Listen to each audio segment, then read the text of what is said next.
Iran nuclear deal.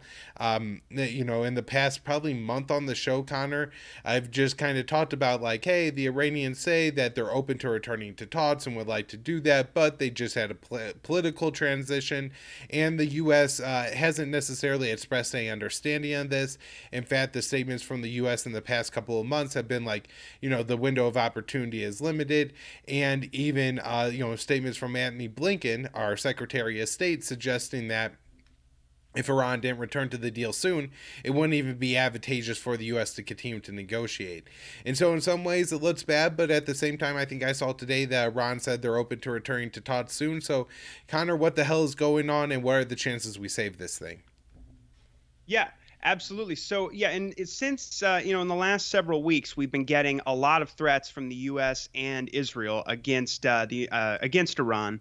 You have the Germans and the French making alarmist accusations and claims about the Iranian nuclear program and rushing the Iranians to back to the negotiating table, and essentially just sort of putting pressure on the Iranians. The U.S. has been launching more and more sanctions. We'll get into that. And so the Iranian position has been that we intend to come back to the table, but we're not going to give in to Western pressure. And so let's see. So we could start with, I thought it was interesting that shortly after our last show on Iran, we had the Saeed Khatibzadeh come out and say that they will definitely continue indirect negotiations with the U.S. to revive the nuclear deal. He said talks would start soon. And Racy was making those comments that I had said earlier, that they don't want to get into any kind of they don't want to be pressured to the table and coerced. And then let's see, I think 2 days later, you had Antony Blinken come out and say the U.S. Is getting closer to just giving up on the deal entirely. Said, I'm not going to put a date on it, but we are getting closer to a point at which a strict return to compliance with the JCPOA does not reproduce the benefits that the agreement achieved, which is this is from a report called Blinken Says U.S. Getting Closer to Giving Up on Iran Deal, and from antiwar.com by Dave Decamp. And this comes a few days after an IAEA report that was talking about, again, making alarmist claims about, Iran's nuclear program. So they've been enriching we discussed previously, 60%. They've taken uranium hexafluoride and enriched it to 60% in response to Israeli covert attacks on the Natanz nuclear facility, which is their main center for manufacturing centrifuges.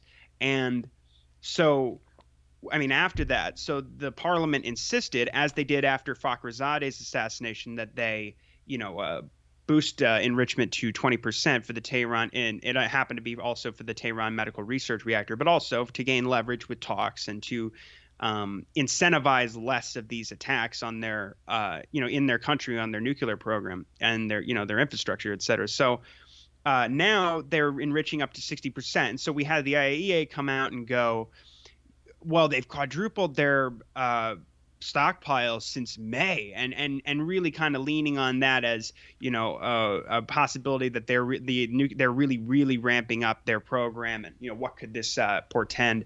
But the truth is it's disingenuous. It's misleading, because they started that in May after the attack on Natanz, in April after the indirect talks in Vienna got started with the P5, now the P4+1 and America, to talk about getting back into the deal. So Blinken came out and sort of said that, like I said, that they were considering not getting back into the deal. And after that report, we had Rossi, the new president, come out and say the Islamic Republics of Iran's serious cooperation with the IAEA is a clear example of their will to be transparent about nuclear activities, of our will to be transparent about nuclear activities. And so after that, we started getting reports about how Iran is getting closer to a bomb. So this came out. Jason Ditt's report on this at antiwar.com. It's a new report from a group called the Institute for Science and International Security. And this came shortly after that report from the IAEA. And they're suggesting that in a worst case scenario, Iran could have a bomb in a month. And so Jason debunks this and says that, first of all, they don't have weapons grade uranium, and they've never attempted to make it. The report bases the idea on Iran converting every single gram of uranium in their existing stockpile to weapons grade, which is a huge deal. It's a big jump, as he says, from 2 to 3% to weapons grade. And also, Above 9. isn't there some like real absurdity here that like they do use this uranium to fuel their nuclear reactors that are like important to keeping the power on for a good chunk of their country. I don't know how much. I know Iran like uses like a good amount of nuclear power, and so the idea that they would take every single last bit of nuclear fuel they have and try to convert it into a nuclear weapon is silly, when obviously they would have to reserve at least some of that stockpile for to maintain their power for the at least immediate future. And so the fact that there's no consideration for that even just shows how shallow this report is.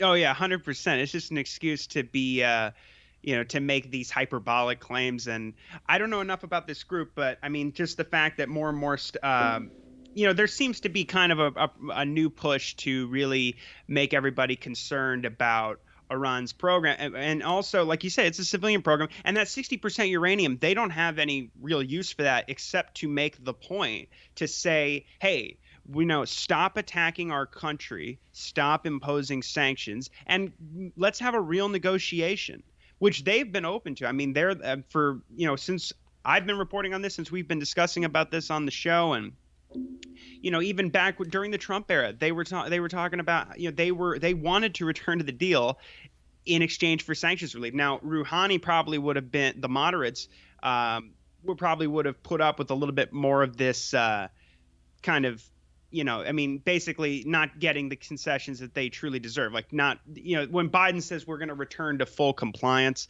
it's a little ambiguous, because first of all, when he says things like he just did at the General Assembly that we're going to return to full compliance if Iran does, well, that sounds like the same old script where it's like, the Iranians have to make all these moves first before America comes back into the deal, which is essentially the maximum pressure campaign. And we already know that the Americans have insisted that the Iranians negotiate ballistic missiles and their independent foreign policy vis-a-vis their support for their allies in the region, who the U.S. just blanketly calls terrorists. Right, and that's something I just wanted to take a second to point out, because it's not reported at all in U.S. media, but this is a really important nuance to this conversation. Is Trump unilaterally left the Iran nuclear deal while Iran was complying with it. And so out of that, because, Trump was reckless and reimposed all these sanctions when Iran was complying with the deal, they have now taken steps that, are mostly within the agreement, things that they would be allowed to do if the U.S. was breaking the agreement. But nonetheless, what they signed with Barack Obama saying the limits that they would put on their nuclear program, they are no longer within those limits. And that's because the U.S. reimposed sanctions first. And so what Iran has said time and time again is that they're willing to engage in talks as long as the U.S. isn't actively ramping up the maximum pressure campaign, which the Biden administration has done throughout their entire time. And this has come in two forms, and less directly, from Biden is like the Israeli pressure and all of that. But there's a lot of things like Biden slapping on sanctions even now. Iran saying that, hey, at the beginning of the month, they're saying, hey, we're willing to return to talks as long as it's, doesn't appear to be at the barrel of the American gun. And so what does the U.S. do? They start sanctioning like Hong Kong and China for like doing Iranian imports. So that's just exactly. a constant trend. Yeah, and no, for sure. And they also sanctioned shipping companies recently as well, I believe, from I think they were, let's see, Liberia, Romania, and I want to say Oman as well. And these were companies that were accused of, shipping Iranian oil. And so, and also there was that report, I think in July, from the Wall Street Journal that said, where they were talking about sanctioning, their trade with East Asian buyers who aren't afraid of U.S. sanctions, trading their oil over there. And they go, I think one of the officials, probably an anonymous official that they interviewed, goes, I remember this quote where he's like, the sanctioning their oil trade with China. That's the prize. Because the guy goes, there's not much to sanction left. There's not much left to sanction anyway. So yeah, I mean, the Treasury Department came out and they're going after these Hong Kong companies and Chinese individuals who they say, well, they're trading with the IRGC and Hezbollah. But as Dave Decamp points out here, that probably means essentially they're trading with Iran and Lebanon. So yeah, and so I mean, and also they're going after now, or at least they were. I mean, there's now talk of Lebanon going through Syria to get, I believe it's Jordanian electricity and Egyptian gas. But for a while, we've been seeing Nasrallah and the Iranians coordinate on these shipments of oil because Lebanon is suffering a major economic crisis right now, and understand they're starved how for fuel. like people can't drive anywhere. Like there's no fuel. Like even if you have money, there's not fuel, which means that like some people like don't have electricity and other stuff. It's not just like you can't drive to the grocery store, you had to walk. It's that you're sitting in like the heat or the cold or whatever it is. There's no power in your house and you're absolutely miserable, right? And then the Iranians are coming and bringing I guess oil into Syria, and it's being refined and exported to Lebanon, right? This is making Iran a hero, and if the U.S., is response to this is to put on more sanctions, it makes the U.S. look like even a bigger villain, because this is a case like where and I'm sure the U.S. will say, well, like some of this fuel is going to go to Hezbollah, and that is probably true, but guess what? The guy who doesn't have power in his house right now, he doesn't give a shit. You know what I mean? He wants his power turned back on. And if the Iranians are doing that, he's happy with Iran. And if the Americans are hindering that, he's pissed off as hell at the Americans. And, we just have to understand it like, if we were living in that country and how we would feel about it. Yeah, and Hezbollah is a major political party in Lebanon. And also the whole, for the past weeks, back even in August, I think when these shipments really got started, I remember reading reports about Hezbollah coordinating with Iran, saying, "Look, as soon as that ship touches down on the waters, it's in Lebanese waters until it reaches the Mediterranean." And basically saying, I mean, that was Nasrallah coming out and saying, essentially, if you pick a fight with us, like they have. So, like, Syria under the Caesar sanctions and its horrible economic crisis, I think it's like 60% of the country is facing a malnutrition. According to the UN numbers, it's like over 12 million people. When the Iranians try to ship oil to Syria, well, the Israelis attack their ships. And that was in the Wall Street Journal too, that report that came out that said between 2019 and early 2021, they had hit, by March, I believe they had hit, was it a dozen ships? I think it was up to 13, like at the time. Yeah. I think it was like a dozen in the past, plus the one that just happened. I think it was 13. Yeah, and while we're on this subject, I think you had said something about Israel increasing their military presence in the Red Sea. Oh yeah, absolutely. So this is the former head of the Israeli Navy, Vice Admiral Eli Sharvit, who recently retired. And he says, we have increased our presence in the Red Sea most significantly, told the AP. We're operating there continuously with main ships, that is to say missile frigates and submarines. What was in the past was for relatively short periods of time is now done continuously. He claimed this is in response to growing threats from Iran, which, as we described, it's not exactly clear how many of the ships that Israel accuses Iran of attacking are actually Iranian attacks. Certainly the Mercer Street one is very ambiguous, and we're going to get into a report soon here from Alan McLeod more about that. But as I said, the reports that came out of the Wall Street Journal seem fairly authoritative, and the Israelis did not deny that. Whereas when the Iranians are accused of attacking their ships, typically they deny the accusations. As they did in the case of the Mercer Street. And I will just say that I'm not saying that they don't do it or that it's not that they wouldn't deny it even if they did do it. I'm just saying that a lot of the mainstream media tries to paint it like it's exactly a tit for tat situation. I don't think that's actually fair necessarily. And also, they try to make it sound like Iran is synonymous with these attacks on the seas of cargo ships and tankers and things like that. When I don't think that's fair either. I mean, when I think of those kinds of attacks and those kinds of maneuvers, frankly, Israel comes to mind. Yeah. And speaking of the Red Sea, as soon as these talks were announced in Vienna, the Israelis hit a ship in the Red Sea. And in fact, there's a quote And I they were have pretty here open about about that. that. That was in like mid-April. So what, 6 months ago, 5 months ago now, probably. And yeah, it was very open, and it was, I would say, within days, not even like weeks, but days of the U.S. announcing that they would Right. engage with Iran and indirect talks in Vienna. And this was, remember, a concession from the Iranians, because they had initially said that, look, you guys unilaterally left the deal, so America returns to the deal, and then we could engage in talks, and Iran returns to the deal.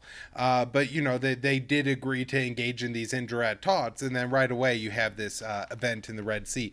But I guess we should try to Yep. stay on track here, Connor, and just where are Well, we? sure. I guess with like it this past week, and we are recording this.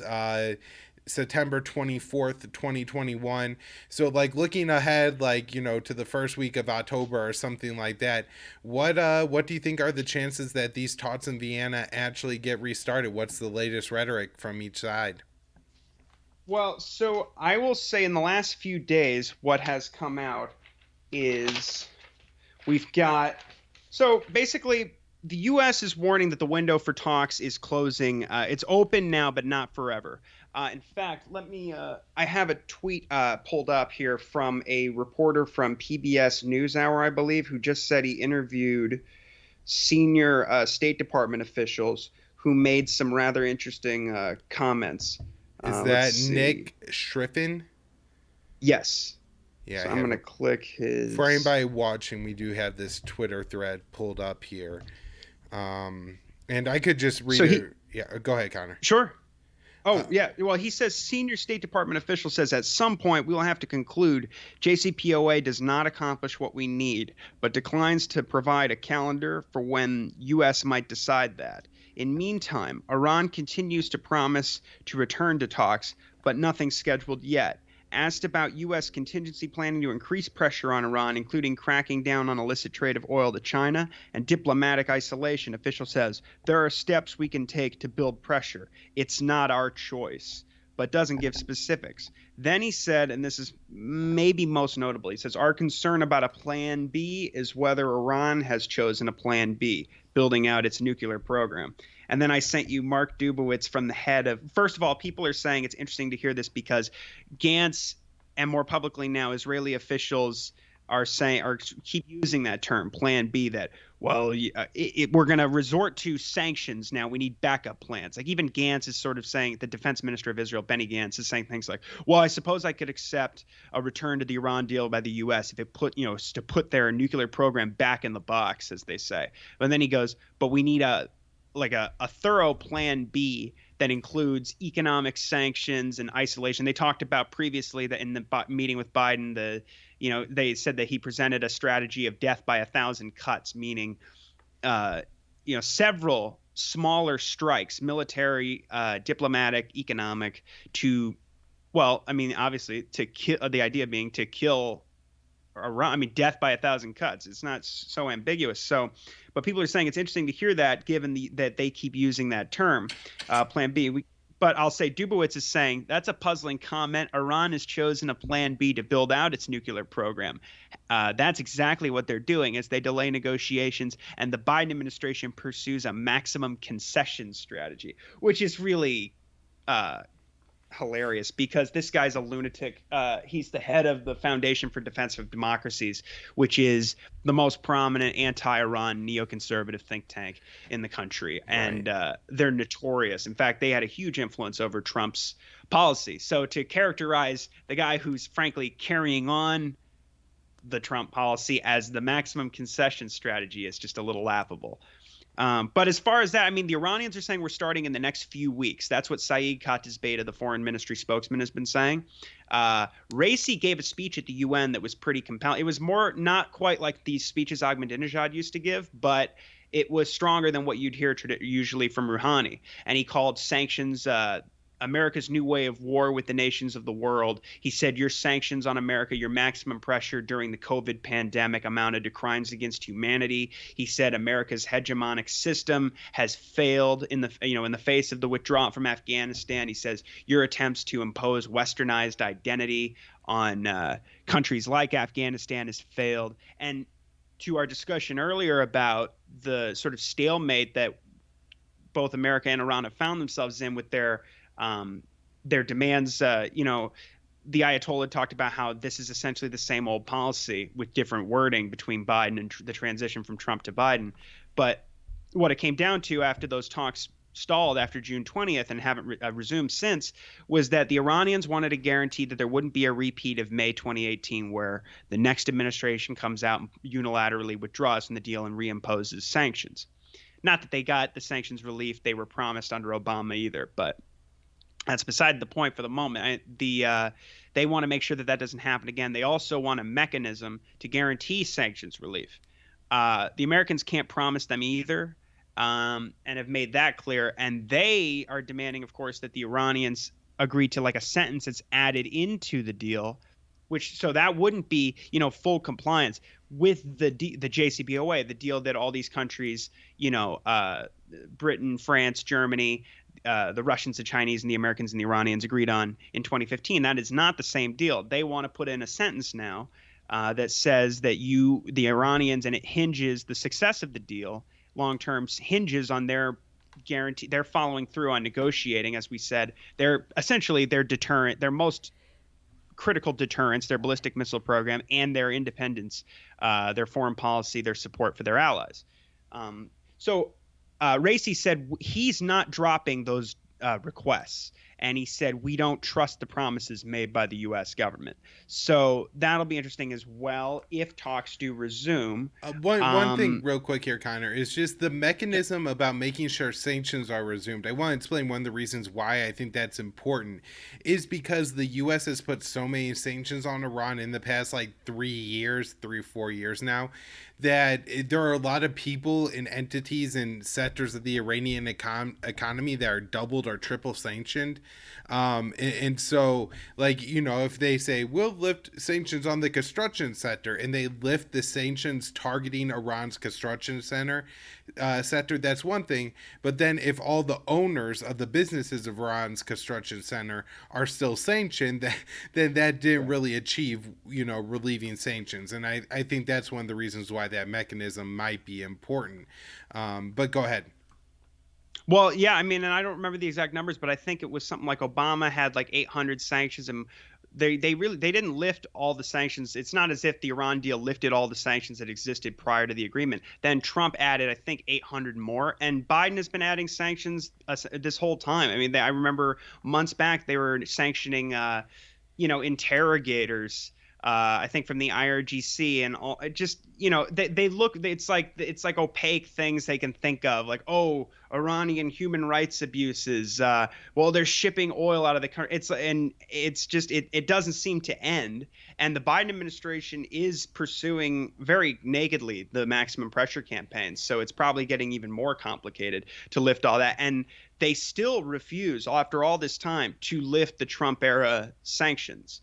And I think it's interesting. I wonder how much there's an internal battle going on, because I think it seems like Blinken is never, Blinken is an interesting character here, because he should be, if the goal is to return to the JCPOA, then he should be leading the charge on this. I wonder what his influence is, because he's the one who seems to, whenever progress is being made, throw cold water on it. And, he has not been, he has never seemed enthusiastic really about returning to the deal. Even in his confirmation hearings, he was aggressive and hawkish and saying things that did not reflect just a straight up return to the deal and an honest actor. So that's notable as well. So let's see. So what else? Oh, one more Yeah, I thing I wanted think. to say. I saw in the Iranian statement that I think their most recent ones, that they actually did point out that they were working on an agenda. And so that seemed to me to be like some concrete progress, is that they were trying to put something down on paper, to move forward with the talks. Not necessarily that they were like inking a deal or anything like that, but that they were like, putting the agenda together. Seemed to be a step in the right direction. But anything else on the nuclear talks, Connor? I feel like we're pretty caught up before we move on to talk more generally Yeah, about Israel. sure, sure. I think. They were basically good. I'll just point out that the things were looking good. You had Rafael Grossi traveling to Tehran, and they were placing camera equipment that was destroyed in another Israeli attack on a nuclear facility in Karaj, where we had covered this before. They blew up. There was a hole in the roof of the industrial shed. They had to get it replaced. And it turns out that they destroyed some IAEA cameras that weren't operating at the moment because the agreement between the IAEA, I think, because after the addition, they got rid of the additional protocol months after Fakhrizadeh was assassinated. Again, a protest to the continuation of the maximum pressure campaign and the Israeli attacks. And so that was controversial, but they did make a deal to maintain these cameras, that they're going to have to be replaced. And it was looking like he was scheduled to come back, and things seem to be getting better with the IAEA and Iran and the new head of the Iranian Atomic Energy Agency. But then they brought up this story that seems to crop up every once in a while, and Jason says it seems to be whenever process seems to be being made between the IAEA and the Iranians. They talk about these old, supposedly undeclared nuclear sites where they found a few particles of uranium that haven't been explained. And apparently these accusations about these sites being old nuclear sites originated in Israel. And then they were endorsed by the Americans. And the Iranians say that they don't know how that happened. They don't see how it's relevant. And I guess initially there were accusations that the IAEA inspectors may have accidentally contaminated the sites. So it's a little bizarre, but we had the IAEA calling for meetings over those particles that were detected at those sites. And we had the ambassador of Iran saying this is completely unprofessional and that it doesn't make sense. An insignificant amount of material belonging to 2 decades ago, it doesn't make sense that this would affect the peaceful nature of the nuclear program, especially when there's so many IAEA inspectors being hosted in the country. So I think that's pretty much it as far as what's next for the Iran deal. But we also, I mean, a big part of that, of course, then is the Israeli involvement and their influence on the American administration. So let's see. We'll start with, so the Israeli military is saying that they're greatly accelerating their plans to attack Iran. This also includes more attacks on their nuclear program. We had Naftali Bennett saying to the New York Times before his meeting with Biden previously that he said we're going to continue clandestine attacks, including more of the gray area stuff, and that the chief purpose of this meeting, there were others, PR for the Democrats, and because he's not budging on settlements or anything like that in Palestine or making peace with the Palestinians, they wanted to make it look like he's Biden's new best friend and this sort of thing. But he did say that the big part of it was really encouraging Biden not to return to the Iran deal and stressing how close Iran is to having a bomb. That was another part of it. So they said you had Aviv Kohavi in an interview with Walla News, and Israeli media said a significant chunk of the boost to the defense budget, as was recently agreed, was intended for this purpose. It's a very complicated job with much more intelligence, capabilities, and operational capabilities, and more armaments. We're working on all these things. And he said the IDF's current objective is minimizing Iranian presence in the Middle East with an emphasis on Syria. And so they've bombed Syria a couple of times this month already. So they hit Damascus in the beginning of the month. And then recently they bombed the Syria-Iraqi border and killed, I believe, 3 Shiite militiamen. And so they also said that they're gearing up for more and more attacks on the, like I said, on the Iranian nuclear program. And of course, this doesn't bode well for negotiations either. Just, having the Israelis constantly come out and threaten to attack more, and with, Biden saying in that meeting that he's ready to turn to other options if diplomacy fails. And then you have our top diplomat, like I said, Blinken, coming out and saying he thinks diplomacy basically will fail. So then we had the foreign minister, Yair Lapid, meet with Sergei Lavrov, Russia's foreign minister, in Moscow. And he said, Israel reserves the right to act against Iran to stop it from obtaining nuclear weapons. He says, the world needs to stop Iran from getting a nuclear capability, no matter the price. If the world doesn't do it, Israel reserves the right to act, which is, ridiculous because, of course, Israel has nuclear weapons and Iran has never pursued them. So, they're sort of gaslighting the world. I mean, we saw this with Biden, where they appeared to carry on the tradition of not insisting Israel joins the Non-Proliferation Treaty, or declare their nuclear weapons, and we continue to illegally give them massive military aid. We just agreed to spend another $1 billion to help them replenish their Iron Dome system, which we funded after they used it up quite a bit, their missile defense, during this previous assault, this war on Gaza. And so Lapid said, he used the usual line where if Iran gets a nuclear weapon, this will lead to an arms race in the Middle East. And so let's see. We also had Gantz saying, as I mentioned earlier, that he could accept a return to the deal if there's plans for more sanctions and possible military action. So he said the current U.S. approach of putting the Iran nuclear program back in a box, I'd accept that.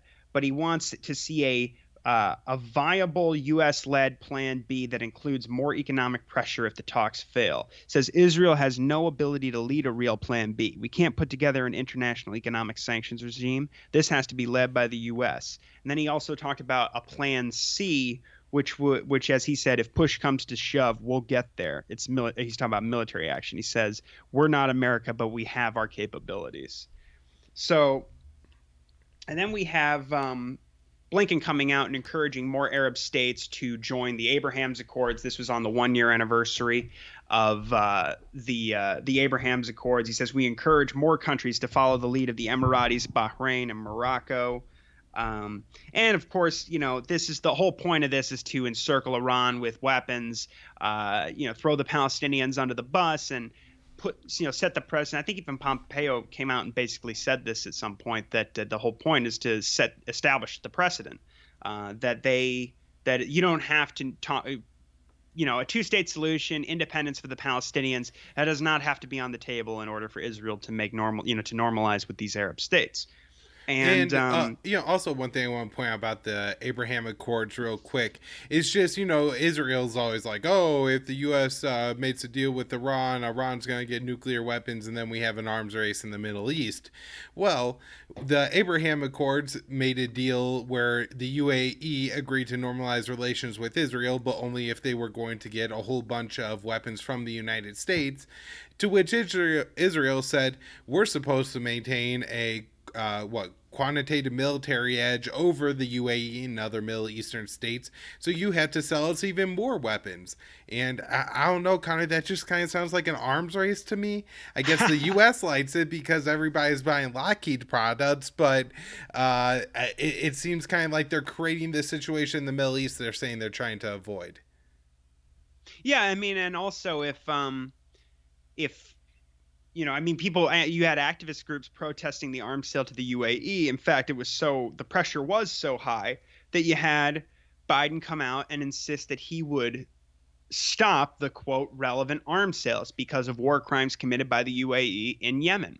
Not to mention, Al-Qaeda in the Arabian Peninsula is a part of the Saudi-led coalition, and also, fight in the they're a part of the UAE's militia on the ground there. So they've been incorporated over the years. So in addition to aid to Israel being illegal, I think that has to be illegal as well, because you're technically arming a group that's, Al-Qaeda is a part of their coalition. So, and also, this is also interesting because, we've been hearing a lot more from the Israelis and a lot of the neoconservatives like Elliot Abrams. There's some pieces I found a little while ago from Ali Abduma from Electronic Intifada, and also Phil Weiss at Mondo Weiss, talking about how the neoconservatives are very focused right now, as I said, people like Abrams, who want to build a NATO equivalent in the region led by Israel that is focused on Iran. And I think a big part of this, and we're going to get into this, is, and it's not, I don't think it's accidental that Blinken is saying all this, because he's the neoliberal Rena Pompeo, right? So he's coming out and carrying on this same sort of policy, and they're trying to, I think, thwart this breakout of diplomacy between these Gulf states that we've been seeing a lot lately. Yep. And I'll just say, to continuing our section on Israel, we just got a report that Jake Sullivan is leading the secret working group talks. And every once in a while we hear that this working group between Israel and Iran is back up discussing things again. I think the first time I heard about it again this year was after the first bombing, the first bombing of Shia militiamen, Iraqi militiamen in Syria in February. The Biden administration did, where Israel. There were reports that Israel was very pleased with that, and also that they had been given advance notice through the working group, and so. And they've previously worked together on stirring up internal unrest in Iran and that sort of thing during the Trump administration. And those strikes on the Shia militias along the border of Iraq and Syria are some of the most provocative things that can be done in the Middle East. We saw that this was one of these strikes eventually escalated to the point where the U.S. Killed Qasem Soleimani in the Baghdad airport. And so just to understand that, maybe it doesn't sound like a big deal to anybody if 3 militia members die on the Iraq-Syria border, but, with the Shia men understanding that it was either a U.S. or an Israeli strike, and the place that they could retaliate that is by, shelling either an Afghan government or Iraq government building or U.S. soldiers at an Iraqi base, and that's the kind of thing, again, that's going to then cause the U.S. to carry out big airstrikes against these Shia militias, which they'll probably do something, like they did the embassy in Baghdad, or, and again, maybe a more serious targeted strike on U.S.